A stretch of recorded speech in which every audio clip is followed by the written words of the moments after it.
So you've tried to lose weight in the past and yet nothing seems to work for you. You keep seeing all these other people getting results and yet you're banging your head against the wall because you're going, how in the world can I find what's going to work for me? The sad truth is over 95% of diets end up failing, and there are very certain reasons for it. In today's video, we're going to teach you why most diets fail and how you can make this be the very last time you ever have to go on a diet because you're ready to completely transform once and for all. It's time for your mentoring appointment. Let's get started.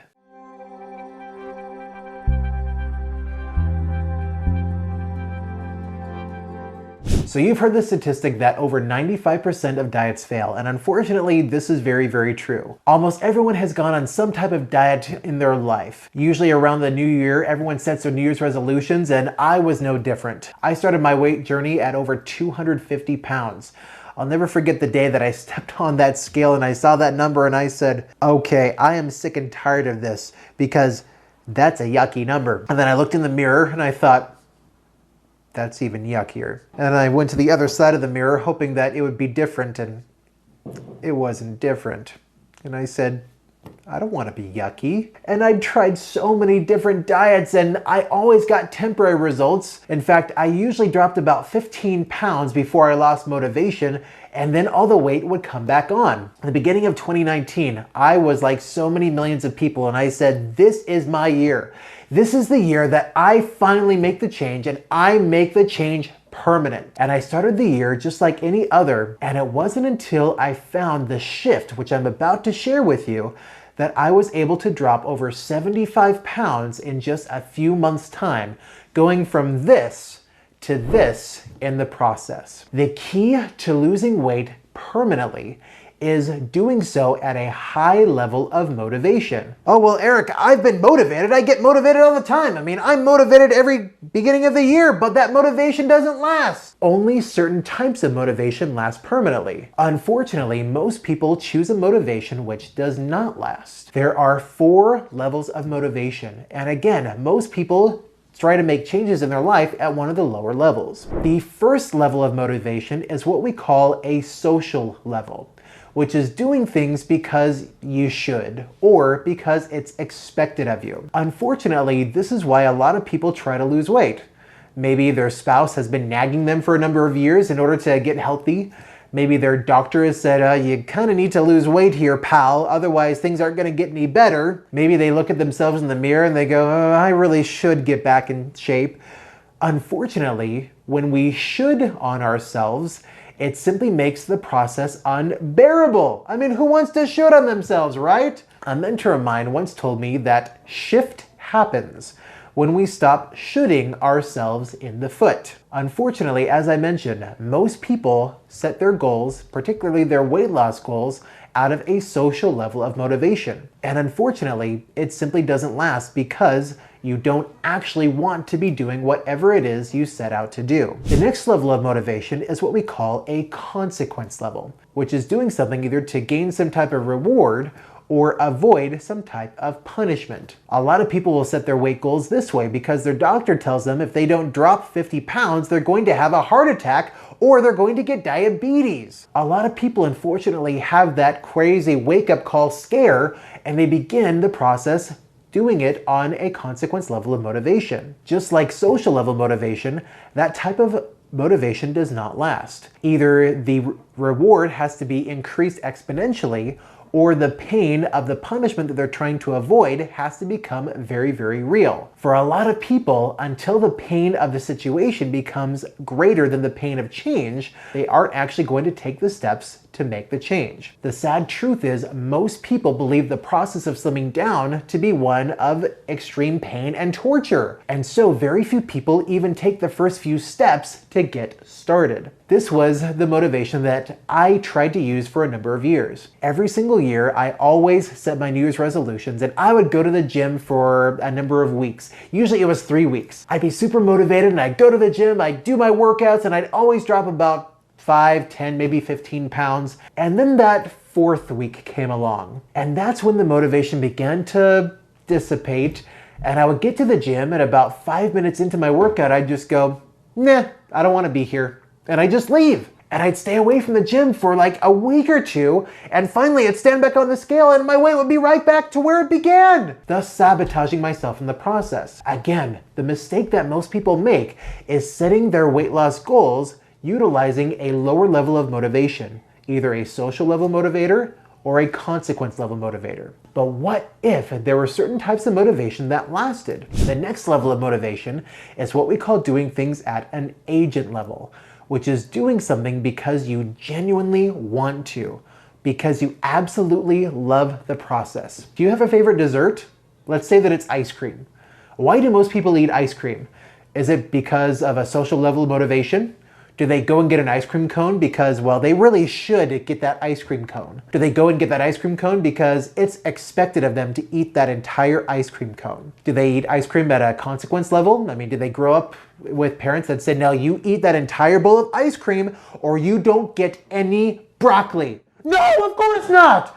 People eat ice cream or whatever they enjoy eating because they enjoy eating it. I don't know about you, but I love ice cream. It's one of my favorite desserts. And anytime I allow myself to indulge in a nice big bowl of ice cream, I savor every bite. Every single bite that I put in my mouth, I go, I enjoy this ice cream. That doesn't look at all awkward, right? People eat ice cream because they genuinely enjoy it. And what if the process of slimming down could actually be done at an agent level? What if you could get rid of all of your shoulds? What if you can get rid of all of your consequence level motivators and replace them with agent level motivators? That was one of the biggest shifts that I personally had to make. I had to find a weight reduction plan that included all of my favorite foods, that allowed me to eat when I wanted to eat, and allowed me to exercise utilizing exercises that I thoroughly enjoyed.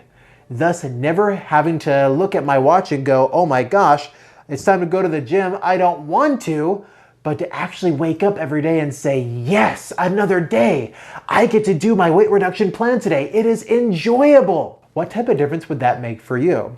What if the process of slimming down was much more enjoyable than staying overweight? It can be.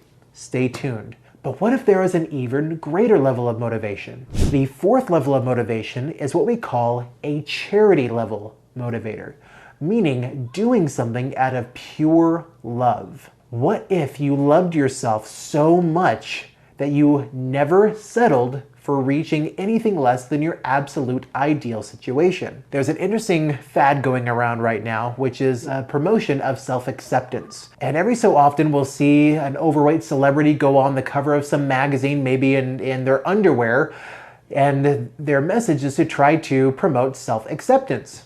Now, is it good to accept yourself regardless of what your body currently looks like? Of course. Unfortunately, most people stick with that.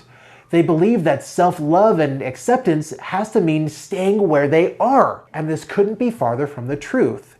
When you love and accept yourself enough, you never settle for less than your ideal. The key to having a charity level of motivation is loving yourself enough is never getting complacent and always wanting to improve. Think about the people that are in your family. Do you have kids? Do you want to have kids? Do you have grandchildren? Do you want to have grandchildren? Do you want to be around for them as long as possible? Consider them when setting your weight loss goals, and allow yourself to lead with charity and agent level motivators.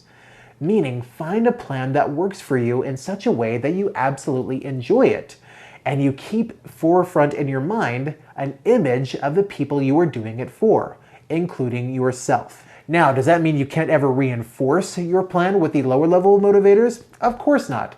It's always good to reinforce with social level motivation, meaning having an accountability partner. It's always good to have rewards in place, meaning the people that work with me one-on-one always set personal action steps. And they always have a consequence if they don't get it done, and a reward when they do get it done. Famous coach Tony Robbins says that this system has to be one in which the rewards have to bring immediate and incredible pleasure, and the consequences must bring immediate, unbearable pain. Now, that may sound really, really terrifying when you first hear it, but it doesn't have to be. It simply means setting measurable action steps, and if you don't get it done, you you give yourself a consequence. For some people, this could be doing 30 burpees without stopping. For some people, it could be eating their least favorite but still healthy food. But for others, the reward could be going and getting a massage. The reward could be allowing themselves to soak in an Epsom salt bath for 30 minutes. Whatever it is that they thoroughly enjoy doing that brings them incredible pleasure. And so again, you don't want to eliminate the lower level motivators. You simply want to start and lead with the higher level motivators. This is the key to a diet plan that works. Find ways that make it absolutely enjoyable. Think of the people that you love and lead with those motivators, reinforcing them with consequences, rewards, and social proof, meaning accountability partners. Now, if you want to get all of these and more in one, I invite you to join our Enjoy Yourself Thin Facebook group. Simply go on Facebook, look up Enjoy Yourself Thin, and get started. It's totally free. Quite regularly, we actually do 12-week challenges, and we offer accountability and social proof for people in order to give them the best results. And we give you step-by-step strategies that you can use to make the process extremely enjoyable. And we actually offer an audio training called Stay Motivated, which teaches you step-by-step how to replace your lower level motivators with extremely high level motivators, which last. Let's be honest, those lower level motivators aren't going to last you for a long time. Again, this is the reason why usually 95% of diets fail. Join our Enjoy Yourself Thin Facebook group. Replace your motivators with high ones that last and begin your transformation today.